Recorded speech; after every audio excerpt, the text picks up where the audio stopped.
كخواي جورا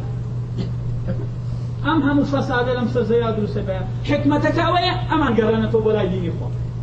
حكمتك أويا ككاو كاريك الرودا حكمتك أويا كبلا رودا وخينك أرجع فسادك درسبا نا حكمتك أويا تجربة بمان ذكرتهم غلطة وازلة وأتوان وين هر أمش واي كل وخواي جورا لصدر إسلام واي نكر إسلام همو سرزوي داقريت چونك لابد وهبو أشبه بردام كومالا إنسانك كومالا جروبك كتحداي خوابكن بلان عمل الإسلام باشتمان في دفع قرفنا دي فرد كردو تاني أو أرز أو قاس هاي الميدان يا ميدان أفهموا طرحك آراء وأفكار وبوشون طرحك ما دام تو تحداي ديني خواكي عليك كومونيستي الإسلام باشترا ليبرالي الإسلام باشترا سوشال ديمقراط الإسلام باشترا بورجوائي الإسلام باشترا قومي وشوفياني الإسلام باشترا طرحك بازانا النتيجة كيتشير هر أوي واي كتخواي قورا مستواب الإسلام لسردوي في غمارة صلى الله عليه وسلم بود وهمو سرزوي داگير نكا با هرچي لتواناي إنسانا هيا با هرچي لحقبكيا هيا با هرچي لباخل ولفكر ولنشكا هيا طرحي كاتا سرزوي جاوب النتيجة بيدرك كامية حكمة أعلى وأنا أبي نك حكمة دوي والله عم فيها كجرا بظلم كجرا والله حكمة إذا كام حكمة مظلوم كحكمتي إذا صدق كام حكمة ويران وفساد لا حكمتك لو عاقل وميكل السعيد من اتعظ بغيره أوش والله مي أوكل سيارة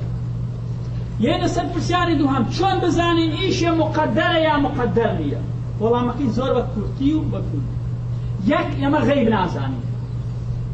دو تائشة تواو نوين داوة وكار نترازاوة اما داوة من يكراوة شاق اختيار كينو واز لخرافة بيني دو احتمال كمان لبردما دان راوة داوة كراوة شاق كي اختيار كي خرافة واز لبيني بلان كاتك شد دسي إيمان آمنه أويت الله مقدر چونك تا دقيته مسؤول بي كاتم مقدر دو بشي بشي إمام محاسبة أكرين لسري تا أو راديك عالمي أسبابك إسباسي أكيد بشي كي محاسبة ناكرين لسري چونك لدسي مدر شوى خواهي قولة أتواني كاربا بي السبب بكا بلان سنتي وانا كاربا بي السبب ناكا كيف فكرين لبنقطة زر مهمة خوا أتواني ببي سبب كاربكا بلان حكمته إرادة وين ناكري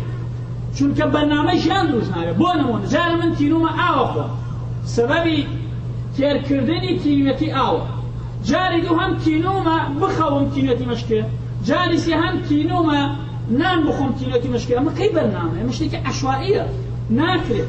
أبي خواهي قورة بو هركاري سبب يدابنية وأو سبب ببيت قانون يكو سننك كوني سنتك لنبونا ولا أقر من إرادم كردو دسم بروتو وشان بدا لنا وشاو أزالت بيقا چونك خواهي قورة أميداناو بسبب أقر من إرادم كردو مين مهنايا وفي شكل نابيك يكو ليه يدر أقر نيكوشن برندان يكم چونك خواهي قورة سببي واداناو ناكر خواهي قولة كار ببي سبب بكا مقر لمعجزة كان فكز مسؤول نيلي لبرغم نقطة زور مهمة خواهي قولة أتواني كار ببي سبب بكا بلان سنتي وين نايكا چونك برنامج جان لسر سنن وقوانين دروز بوا لسر هرمي وعشوائي دروز نبوا وأقر وابوا أجان تحتيل بوا چونك إنسانا كان سريعا دي الشوا جارة تينو دي أو بخوة تينو دي دشكي جارة كت تينو دي بقري تينو دي دشكي جارة سهم تينو دي بخوة تينو دي دشكي زعما كي برنامج شون بغينا النتيجة شون مسؤوليتي خو من أداب في الناس خواهي قولك كار ببي سبب ناكا لبرا تو محاسبة سببك أكري نك محاسبة النتيجة أو نقطة كشف إنسان خواهي قولك محاسبة يكان لسر هاي إيشين محاسبة سببك يكان نك نتيجة بونمونا وقوت من أقر نفسي شك بتقن مبين لك سيك محاسبة ناكري لقيامتا أو بونك كشت بلا محاسبة ناكري بو في شك تبيونا ولا قيامتها محاسبة أسبابك شوف النتائج خارج قدرتي يمين ئەبێ زۆر ڕۆشن بێ لامان ئەم مەسئلەیە بۆ ئەوەی تێنەکەوی. ئێستا ئەڕۆینە سەر کۆمەڵێک ئايات لە قورئان و چەند ئەحادیثێکی پێغەمبەر صلی الله عليه وسلم کە جێگەی مشتومڕە بە سەدەها ساڵە جێگەی مشتومڕ و ئیشکالە لە لای خەڵک. یا ئەوەیە سەردەمی کۆن هەموو خەڵک بۆی نەکراوە کتوبی هەموو عالمەکان بەدەستکەوێن هەم لە ئێستا هەیە بەس بە کلیکێکی کۆمپیوتەر هەموو مەسادیرەکانیەتە بەردەست. یا ئەوەیە خەڵک پێویستی نەبووە، یا ئەوەیە بازاڕی هەنێک کەس بەوە گەرم بووە کە باز نەکرێ. وەکوتمان قەزا و قەدەر لە سەردەمی خۆیان کە دروست بوو بازار گەرمکردن و کورسی بەقوتکردن و عەرش بەهێزکردنی کۆمەڵە سوڵتان و مەلیکی لەسەر بنیاد نرا. بۆیە کۆمەڵە عولەمای موسڵمان فەقیرانە کاتی خۆیان و هەموو تەمەنی خۆیان لە جاتیەوە بە ئیسلاحی مجتەمەع و ئەم و ئەو بەسەر بن ناچار بوون بۆی دینەکە تێک نەچێت بە قەزا و قەدەر بەسیرانە بن. ئەگەر کتوبی تاریخ بخوێننەوە زۆر مەشاکیل دروست بێ لەسەر مەسەلەی قەزا و قەدەر. ئەو ئایەتانەی لە قورئانە هاتوون کۆمەڵێکیان کە لە زۆر مەوازەخی باسییان هەیە. 155 سورەتی بەقەرە وَلَنَبْلُوَنَّكُمْ بِشَيْءٍ مِنَ الْخَوْفِ وَالْجُوعِ ونقص من الأموال والأنفس والثمرات وبشر الصابرين الذين إذا أصابتهم مصيبة. أما يكتا دو سورة آل عمران إن تمسسكم حسنة تسؤهم. سيهم سورة النساء آيات حفتاوش وحفتاونو أينما تكونوا يدرككم الموت حتى وكوكوتاي ما أصابك من حسنة فمن الله وما أصابك من مصيبة فمن نفسك.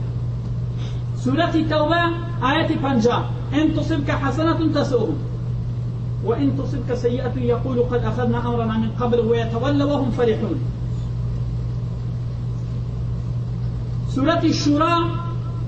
آية سي وما أصابكم من مصيبة فبما كسبت أيديكم ويعفو عن كثير. أخير دانك زور حساسة زور خلطوشي إشكالي بولا سري ما أصاب من مصيبة في الأرض ولا في أنفسكم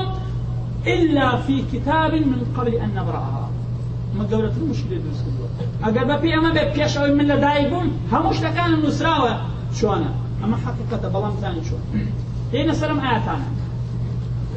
أول سورة بقرة باسي مصيبتك كالدسي خوتانية وتاوان السزاو تشاكو باداش لسرينية